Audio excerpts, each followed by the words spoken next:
What's a product life cycle?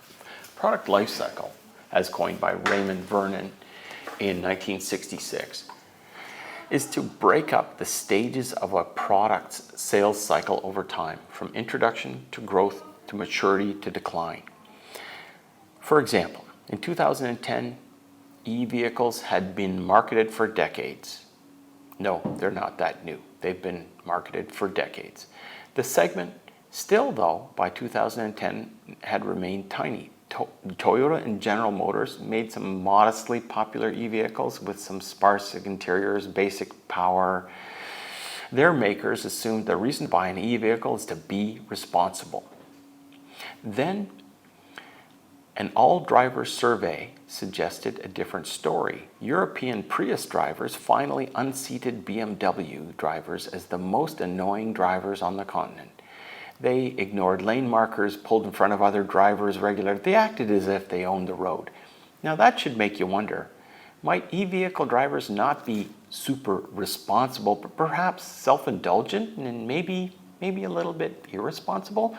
Now Tesla jumps on this. Their e-vehicle entry is not basic, economical, or at all responsible and modest. Tesla's e-vehicle is a luxury-appointed, super-powered, shamelessly self-indulgent status symbol, and it helps to grow the entire category of hybrids in leaps and bounds.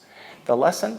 The product life cycle is a classic model. However, many categories don't follow it precisely, and it shouldn't limit decisions of a determined creative firm if they develop a net new item that can grow the category.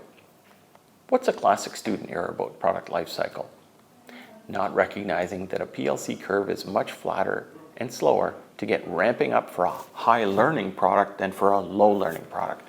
Marketers often assume that their item is easy to understand and that the benefit of their item is obvious. It'll sell itself. That's an attitude that dismisses prospects' busy lives and their information overload, and it also disrespects salespeople. So please find out honestly if your product for this target is a genuine high learning product with a low, long, gradual curve, or a low learning product which takes off quicker on the PLC curve. If it's high learning, have you even got it in the correct channel of distribution?